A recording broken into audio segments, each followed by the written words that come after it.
Hello guys, good morning. আজকে আমি সকাল সকাল উঠে গেছি। দেখো এখন সকাল সকাল আমার ব্যাপারটা হচ্ছে দুপুর হয়ে গেছে, 12টা বেজে গেছে, মানে 12টা 15। তাও বাইরে যে রোদ ছিল আমি ভাবছিলাম আজকে কিছু হবে না। তারপর আমি একটু গোলা রুটি হালকা মিষ্টি সহযোগে একটা দুটো তিনটে গোলা রুটি বানিয়েছিলাম, ওটা একটু মানে হালকা পুড়ে গেছিলো, ওটা খেয়ে দিয়ে আমি দুপুরবেলা স্নান টান করে খেয়ে দিয়ে একটু বেরিয়েছিলাম।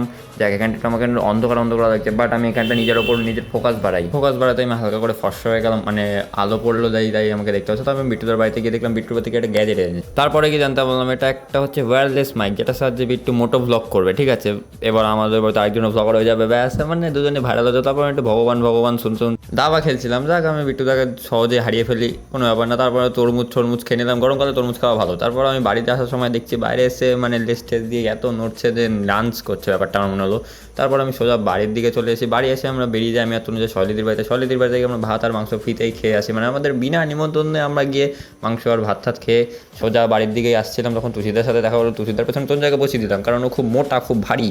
তারপর আমি নিজেকে একটু ফর্সা একটু স্টাইল ফাইল করতে করতে রাত্রেবেলা কেক নিয়ে চলে আসি, কারণ রাত্রেবেলা আজকে বিট্টুদার জন্মদিন ছিল, সেই জন্য আমরা কেক কিনতে গেছিলাম অনেক আগে। বাট এখন রাত 12টা বাজে, এখন আমরা বাড়ির সবাই মিলে যাচ্ছি বিট্টুদার মানে পিসি বাড়ি, সেখানে গিয়ে বিট্টুদার জন্মদিনের কেক কাটা হবে। তো চলো, বিট্টুদাও এখানে দেখতে পাচ্ছ ও চলে এসছে। তারপর হ্যাপি বার্থডে বলতে বলতে নিজের কেক যে কেকটা এনেছে ওই কেকটা কেটে আমরা সবাই খেয়ে আর্ধেক খেয়ে ফেললাম। তারপর রাত্রেবেলা একটা মিষ্টির সাহায্যে আমি মানে মিষ্টি খেয়ে দিয়ে বিট্টুদা একটু জ্ঞান ঠ্যান দিয়ে ভালো করে বললাম একটু বিয়ে ঠিক করে নে। তারপর আজকের ব্লগটা এখানে এসে ভালো লাগলে লাইক সাবস্ক্রাইব অবশ্যই করবে। টাটা।